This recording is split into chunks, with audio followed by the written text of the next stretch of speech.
1909년 4월에 목포에서 일하고 있던 의사 포사이드는 영산포라는 곳을 여행하는 중에 있었습니다. 그것을 여행하는 중에 길거리에서 한 여인을 발견합니다. 그 여인은 나병 환자였어요. 온몸이 썩어져가는 몸으로 길거리에서 죽어가고 있었습니다. 근데 어느 누구도 그 여인에게 관심을 갖지 않습니다. 나병 환자였기에 어느 누구도 눈길조차 그녀에게 주지 않고 그녀는 쓸쓸히 죽어가고 있었어요. 그 광경을 보던 이 포사이드 의사는 마음이 아팠습니다. 그래서 그녀를 자신의 말에 태웁니다. 그리고는 자신이 일하고 있던 광주로 가서 광주에 자신과 함께 사역하던 윌슨이라는 역시 의사여 선교사였던 그에게 데려가요. 그래서 그 병원에서 그녀를 치료받게 합니다.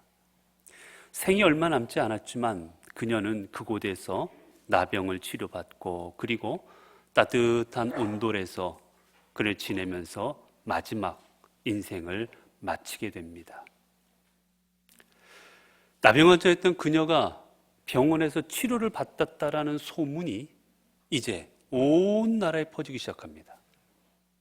이 당시만 하더라도 우리나라는 나병에 대해서 극도로 혐오했습니다.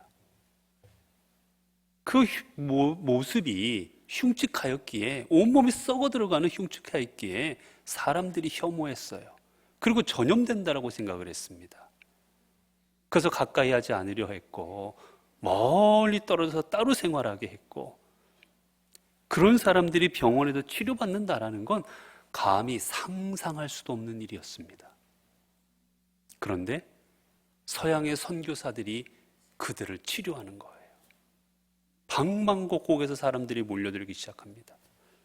도저히 감당할 수가 없어서 그들은 다시 병원을 옮깁니다. 그곳이 바로 우리가 잘 아는 여수의 애양원입니다. 그리고 그들은 그곳에서 수많은 곳에서 밀려오는 그들을 치료해주고 그들을 닦아주고 그들 위해서 헌신을 합니다. 이 소문은 전국으로 퍼져서 많은 사람들을 놀라게 했죠. 왜 저 서양의 저 사람들은 자기 민족도 아닌데 다른 민족에게 모두가 꺼려하는 그들을 돌보고 헌신하고 그들을 치료하여 줄까? 돈 많은 일본인들, 돈 많은 한국의 여러 부자들을 치료하면 훨씬 더 돈을 많이 벌고 유명해질 텐데 왜 저 그리스도인들은 저 가난하고 소외되고 버려진 저 사람들에게 일생을 바치고 있을까? 많은 사람들이 의아해합니다. 그럼에도 그들은 꿋꿋하게 그 일을 감당하지요. 이 일의 반향이 얼마나 컸냐면 조선 총독부에서도 결국 이들을 치료하는 것을 돕도록 부지를 내어주고, 그리고 일본 천황까지도 이곳에 성금을 보내줍니다. 이토록 귀한 일들을 이 땅에 온 선교사들이 이 땅의 그리스도인들과 함께 감당합니다. 왜 선교사들은 이 땅에 와서 모두에게 버림받은 이들에게 의술을 베풀고 이들에게 평생을 바쳤을까? 이유는 이겁니다. 이들 또한 하나님의 자녀요 하나님의 백성임을 알았기 때문이에요. 비록 세상에서는 버림받고 세상에서는 인정받지 못하고 세상에서는 손가락질 당하고 세상에서는 감히 사람들 앞에 나서지 못하는 존재지만, 그러나 저들 또한 저 살이 썩어 문드러져가는 저들 또한 하나님의 백성임을 그들은 알았기 때문입니다. 그리고 한 단계 더 나아가 그들 또한 하나님은 사랑하고 계심을 알았기 때문이에요. 비록 세상에서는 사랑받지 못하고 비록 세상에서는 외면받을지라도 주님은 저들을 사랑하시고 그리고 저들을 위하여 십자가를 지셨음을 선교사들은 알았기 때문입니다. 그리고 마지막으로 예수 그리스도께서 저들을 위하여 살아갔듯 예수 그리스도를 따르는 우리들 또한 저들을 위하며 살아가는 그 삶이 우리의 삶임을 알았기 때문입니다. 그렇게 어느 누구도 나서지 않았던 그 일을 이방의 선교사들이 이 땅에 들어와서 감당하였던 겁니다. 예수님께서 갈릴리 지역에 복음을 선포하러 다니셨습니다. 복음을 선포하실 때 많은 병자들이 나왔고, 오늘 본문에 보면 그 중에 문둥병자, 즉 나병 환자가 주님 앞에 나와 간청을 합니다. 하나님, 예수님, 저를 좀 낫게 해 주십시오. 예수님께서 그를 치유하십니다. 어떻게 보면 평범한 평소에 있었던 사건과 동일합니다. 그런데 오늘 이 사건은 다른 치유의 사건과 조금 다른 면이 있습니다. 오늘 본문의 말씀의 41절의 말씀입니다. 41절을 보면 예수께서 불쌍히 여기사 손을 내밀어 그에게 대시며 이르시되 내가 원하노니 깨끗함을 받으라 하시니. 오늘 주님께서 이 사람을 깨끗게 하시는 그 치유의 장면에 독특한 면이 하나 나오는데 무엇이냐? 오늘 본문이 이렇게 말하지요. 예수께서 불쌍히 여기사 손을 내밀어 그에게 대시며. 예수님이 얘야, 그래 네가 낫기를 원하는구나, 깨끗하여져라 라고 말씀으로 하신 게 아니라 그에게 손을 내밀어 대셨다라고 성경은 기록합니다. 여러분 아시겠지만 문둥병이라는 것은 피부병의 일종입니다. 고름이 생기고 그리고 그 자리가 썩어갑니다. 온몸에 고름과 썩어가는 몸, 냄새나는 몸이에요. 그렇기에 사람들이 피했던 겁니다. 그런데 주님이 어떻게 하십니까? 만지셨습니다. 그 고름투성이의 몸, 썩어져 가고 있는 그 몸을 주님이 만지신 거예요. 성경에 보면 부정하다 여김을 받았던 혈루증 여인이 주님을 만나 깨끗함을 받기 원할 때 그녀가 예수님의 옷자락만 만져도 나을 수 있다는 믿음을 가지고는 어떻게 합니까? 몰래 가서 주의 옷자락을 만졌습니다. 오늘 본문에 이 사람도 몰래 와서 주님을 그가 만진 게 아니었어요.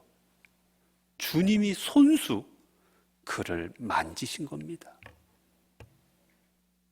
오늘 본문에 보게 되면 오늘 본문에서 주님께서 손을 내밀어 그에게 대시며라고 되어 있는데 이 대다라는 말은 합토마이라는 헬라어에서 나온 말인데 이 말은 어떤 의미냐?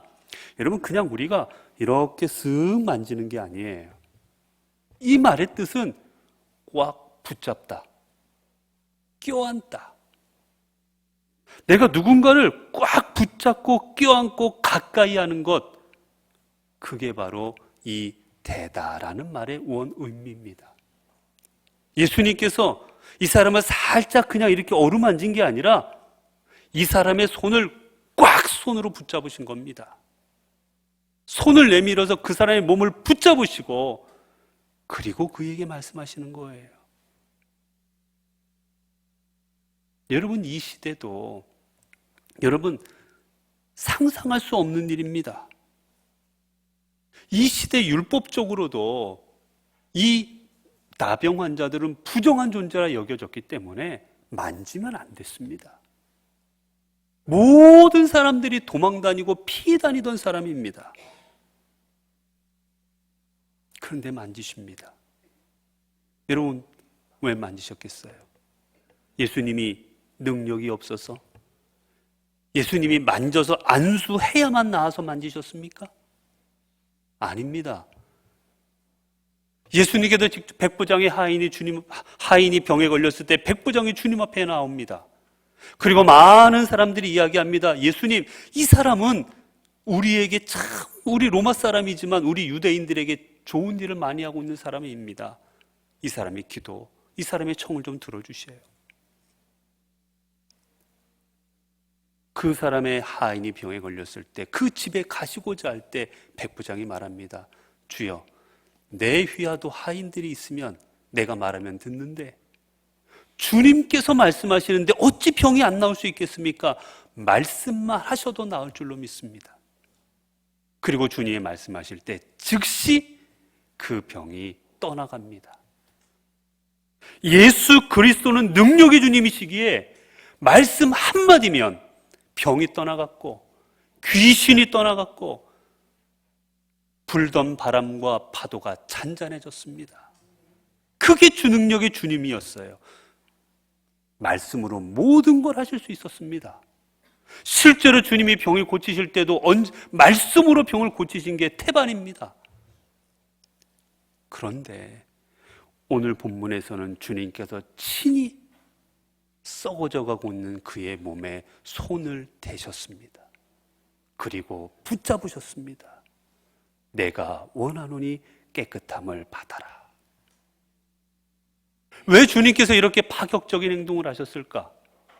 왜 주님께서 말씀만으로 하셔도 되는데 왜 하필 썩어져 가고 있는 그 고름투성이의 그 사람의 몸을 주님께서 자신이 부정하게 되는 것을 그럼에도 불구하고 그를 만져주셨을까? 그 이유에 대해서 성경은 이렇게 기록합니다. 41절 앞부분을 보게 되면 예수께서 불쌍히 여기사 손을 내밀어 그에게 대시며 이르시되, 예수님이 그에게 썩어져가는 그의 몸에 손을 댄 건 다른 게 아니라 그를 불쌍히 여기셨기 때문이다라고 성경은 기록합니다. 여러분, 여기서 불쌍히 여기다라는 게 무슨 뜻이냐? 이 말의 원뜻은 창자, 내장을 가리키는 말입니다. 창자, 내장. 내 창자, 내 내장이 끊어지는 것 같은 그 마음이 생겨서 주님께서 그에게 손을 대주신 거예요. 무슨 말입니까? 그를 그만큼 사랑하는 마음이 있으셔서 그에게 손을 대셨다라는 거예요. 바로 이겁니다. 주님은 그를 사랑하셨기에 너도 내 백성이요, 너도 내 자녀요, 너도 사랑하는 내 사람이다. 그 마음으로 주님께서는 그를 만지신 거예요. 우리말에 단장이라는 말이 있습니다. 이 말의 원뜻이, 이 말은 세설신호의 출면편에 나오는 글인데, 저 진나라의 군주 환원이라는 사람이 있었어요. 이 사람이 군대를 이끌고 배에다가 군대를 이끌고 삼협이라는 곳을 지나가게 됩니다. 그런데 그곳에서 일행 중에 부하 중에 한 명이 심심풀이로 원숭이의 새끼를 사로잡습니다. 그리고 배에 태워서 계속 길을 떠납니다. 그러자 새끼를 빼앗긴 그 어미가 울부짖으며 따라옵니다. 100리길이나 되는 그 먼 길을 어미가 소리소리 지르면서 애타게 부르짖으며 따라와요. 배가 좁은 협곡으로 들어가게 되자 어미 원숭이가 있는 힘을 다하여 나무에서 뛰어내립니다. 배 안으로 들어왔어요. 그런데 배 안에 들어온 어미가 금방 죽어버렸습니다. 그런데 보니 외상이 없어요. 어디 찔린 데, 맞은 데가 없습니다. 그런데 어미가 죽어서 사람들이 궁금해서 배를 갈라보았어요. 그랬더니 어미 배가, 창자가 다 마디마디가 끊어져 있더랍니다. 내가 사랑하는 내 새끼가 저 사람들 손에 잡혀서 끌려가고 있는 것을 보면 그 어미의 마음이 끊어지는 것 같았던 거예요. 그래서 그 창자가 끊어져서 결국 어미가 죽었다라는 거죠. 어미의 사랑은 그런 사랑인 겁니다. 주님께서 그 끊어질 것 같은 그 사랑으로 이 사람을 사랑하신 겁니다. 그렇기에 사람들은 손가락질하고 사람들은 도망가고 사람들은 외면해도 주님께서는 다 마다하시고 그를 붙잡아 주신 것이지요. 여러분, 그렇습니다. 주님은 우리를 사랑하시는데 우리의 조건을 따지지 않고 사랑하여 주십니다. 여러분, 세상에서는 조건을 따집니다. 사랑할 만한 조건. 저 사람이 내가 사랑할 만한 그런 사람인가? 내가 사랑할 만큼, 내가 나를 의지할 만큼 가지고 있고, 그만큼 갖추고 있고, 우리는 상대방의 조건을 따라 사랑합니다. 나를 어떻게 나한테 대하고 있나? 나한테 어떻게 하고 있나? 늘 따지며 사랑해요. 예전에 이런 우스갯소리가 있었습니다. 누군가 만들어낸 거겠지요. 젊은 남녀가 만나서 사랑합니다. 그런데 그 광경을 보면서 남자가 잘생기지 못했는데 여자가 아름답습니다. 그럴 때 사람들이 그렇게 말한다고 하지요. 야, 저 남자 돈 많은가 보다. 반대로 여자가 아름답지 않은데 남자가 잘생겼습니다. 그런데 둘이 사랑하는 사이입니다. 그때도 사람들은 말한답니다. 야, 저 여자 돈이 많은가 보다. 그리고 남자와 여자 잘생기지도 못하고 아름답지도 못하는데 서로 사랑한다. 그때 사람들은 말한답니다. 정말로 사랑하는 사이인가 보다. 여러분, 사람들은 잘생겨야 되고 예뻐야 되고 직장이 있어야 되고 키가 커야 되고 가진 것도 좀 있어야 되고 공부도 좀 했어야 되고 좋은 여건을 가져야 되고 그래야 사랑합니다. 이건 세상적인 사랑이에요. 그러나 우리 주님은 그런 걸 따지지 아니하십니다. 비록 살이 문드러져 가고 있는 사람일지라도, 비록 냄새가 나는 사람일지라도, 비록 배우지 못한 사람일지라도, 비록 깨끗하지 못한 사람일지라도 주님께서는 그저 우리가 하나님의 자녀인 거로, 그저 우리가 하나님의 백성인 거로 그 하나만으로 우리를 사랑하여 주십니다.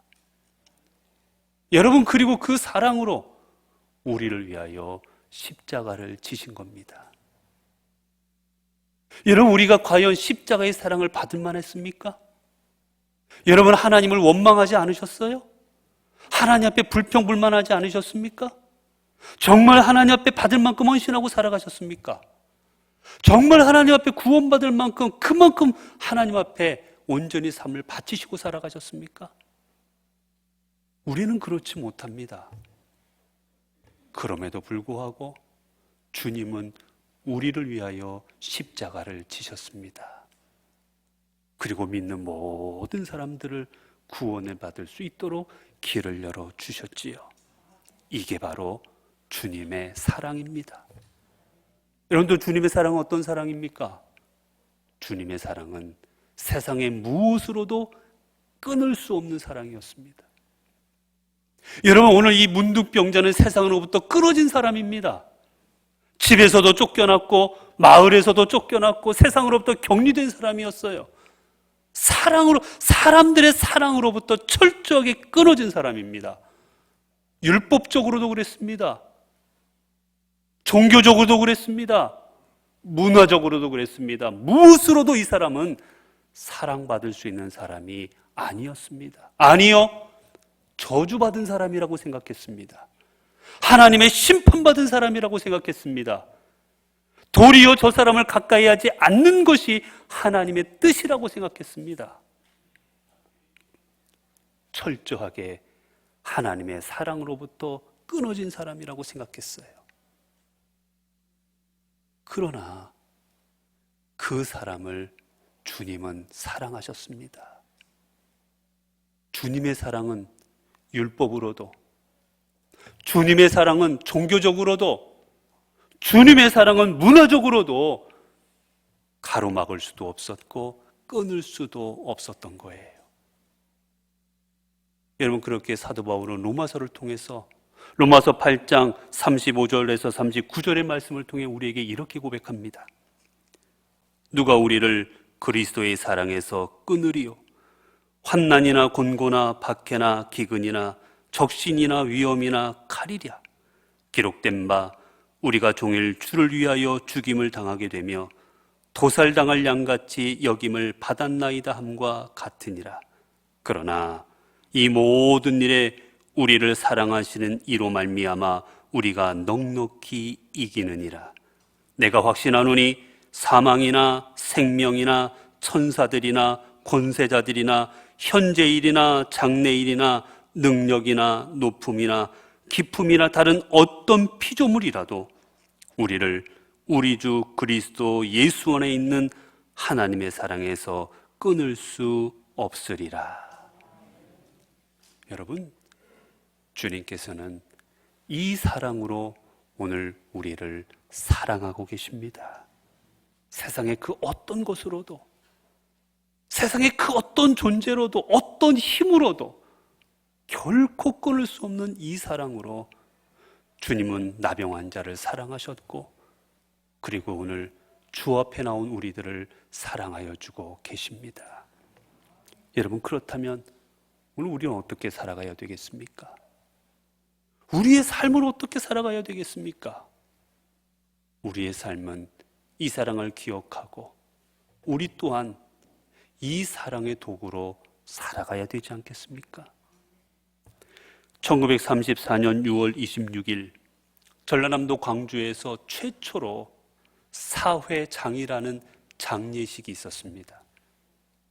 장례는 늘 집안에서 가족끼리 열린 것이었지만 최초로 사회장이라 하여 수많은 광주 시민들이 나와서 그의 죽음을 애도하며 사회장으로 장례를 치렀습니다. 그런데 그 대상이 누구였느냐? 우리나라 사람이 아닌 푸른 눈의 서양 외국 여인이었습니다. 그녀의 이름은 우리말로 서서평이었습니다. 그녀는 간호사로 이 땅에 와서, 그리고 저 소외되었던 저 광주 지역의 그곳에 가서 평생을 가난하고 그리고 소외된 고아들, 과부들, 환자들, 특별히 나병 환자들, 그들을 위하여 일생을 살아갑니다. 무려 18명이나 되는 그 사람들을 자신의 양녀로 삼았고, 쫓겨나서 갈 데 없는 과부들 38명이 되는 그 과부들을 자신의 집에서 함께 살게 했고, 자신의 생활비 대부분을 그들을 위하여 사용합니다. 오죽하면 그녀가 죽을 때 그 병은 영양실조로 인한 합병증이었습니다. 이 땅에 사람들로부터 버려졌던 그들을 위하여 그들의 손이 되고 그들의 발이 되고 그들의 눈이 되어 주었을 때 광주의 수많은 사람들, 그 사람들이 자신들이 스스로 나와서 그녀의 장을 사회장으로 치러줬던 거예요. 그 장례식에는 온갖 광주 시내의 거지들, 광주 시내의 온갖 병자들, 그리고 그녀의 사랑을 받던 수많은 사람들이 나와서 어머니 어머니 울며 그녀의 장례를 치렀다고 합니다. 이 사건은 우리나라 당시 동아일보에도 대서특필이 되었었습니다. 그 신문에 이렇게 났었어요. 자선과 교육사업에 일생을 바친 빈민의 어머니 서서평 서거. 그리고 그녀에 대해서 인터뷰를 했던 한 매체는 그녀의 삶을 이렇게 소개했습니다.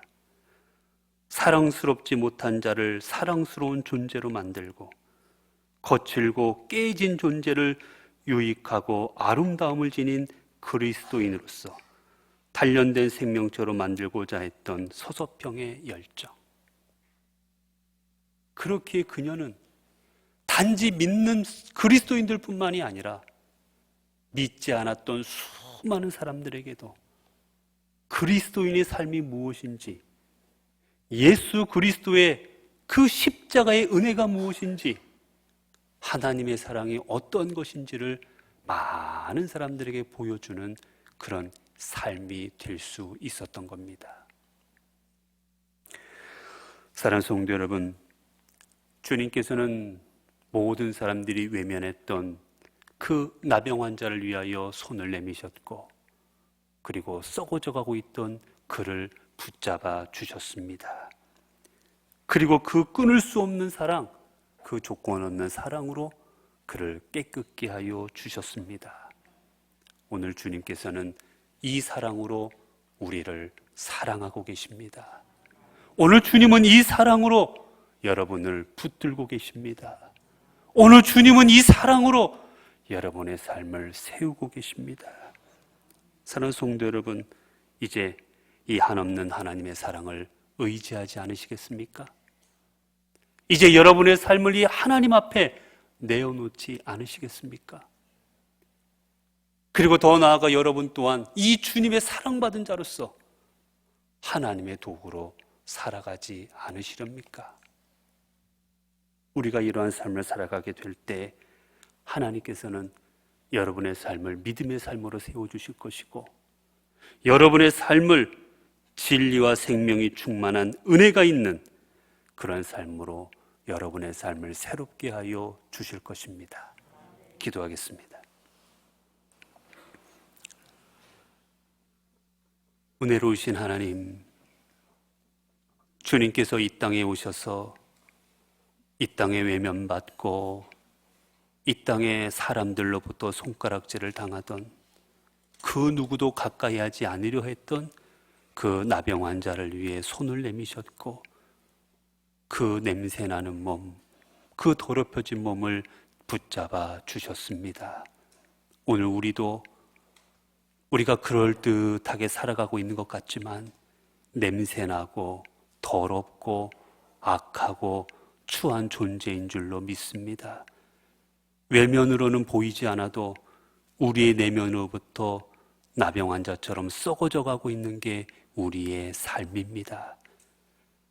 하나님, 이러한 저희들을 위하여 오늘도 주님께서는 손을 내미시고 우리를 잡아주시는 줄로 믿습니다.